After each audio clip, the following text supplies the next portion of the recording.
Syria सुर्खियों में है और दुनिया खौफ में। इसकी वजह यह है कि जंग के बादल हैं कि छटते नहीं।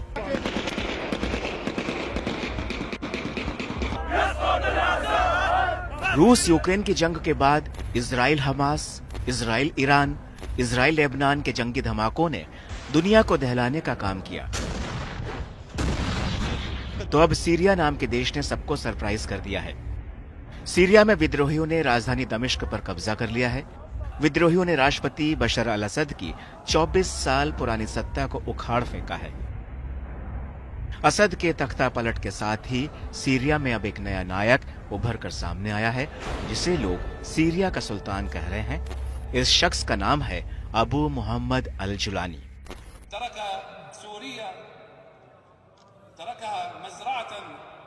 जुलानी के खौफ से राष्ट्रपति बशर अल असद देश छोड़कर भाग गए और अब सीरिया की कमान जुलानी के हाथ में है।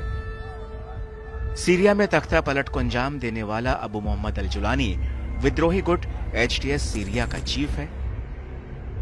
जुलानी की हैसियत, कैफियत, दहशत और ताकत का अंदाजा इसी बात से लगाया जा सकता है कि अमेरिका ने साल 2017 में जुलानी पर 84 करोड़ 67 लाख रुपए का इनाम घोषित किया था।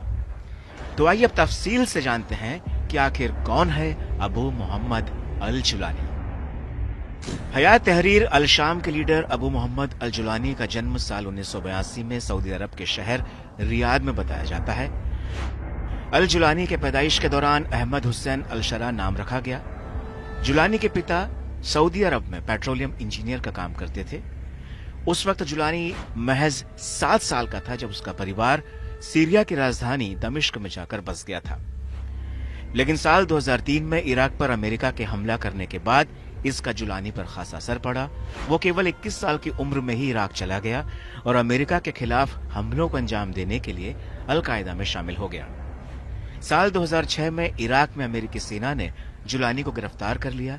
उसको 5 साल तक जेल में रखा गया क्योंकि जुलानी का नाम 2001 में अमेरिका में हुए 9/11 के हमलों में भी आया था, जिसके चलते उसे मोसुल से गिरफ्तार कर अमेरिकी जेल में रखा गया।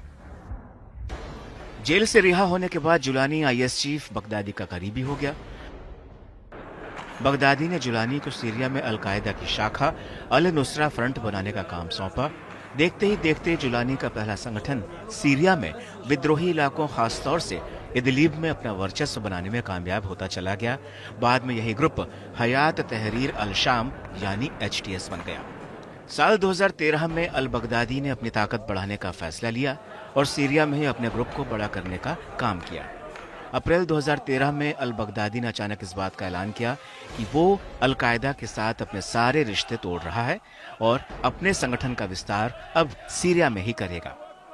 लेकिन अल जुलानी ने बगदादी के नए समूह ISL से जुड़ने से मना कर दिया और अपने रिश्ते उसने अल कायदा के साथ ही बरकरार रखे। साल 2014 में हालांकि अल जुलानी ने खुद को अल कायदा से भी अलग कर लिया क्योंकि उसका पूरा ध्यान सीरिया में अपने संगठन को मजबूत करने में लग गया। साल 2016 में सीरियाई सेना का कब्जा अलेप्पो पर पूरी तरह से हो गया। अलेप्पो के विद्रोही गुट इदलिब की तरफ बढ़ने लगे। उन हजारों लड़ाकों को अल जुलानी के अल नुसरा फ्रंट से जमीन और आसमान दोनों मिलने लगे।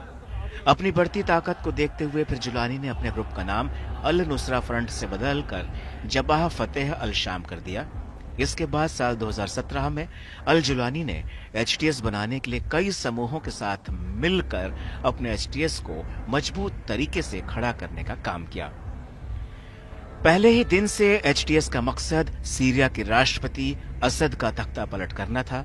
साल 2018 में अल जुलानी के संगठन HTS को आतंकी संगठन घोषित कर दिया गया। जुलानी पर $10 मिलियन का इनाम रखा गया।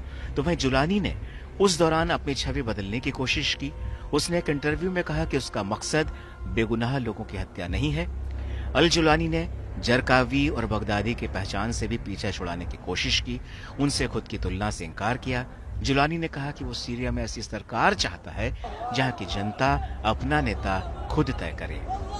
अब बड़ा सवाल यह है कि रूस ईरान के होते हुए सीरिया में जुलानी कितने वक्त तक बना रहेगा और क्या सीरिया की सूरत बदलने की नई जंग जुलानी जीत पाएगा।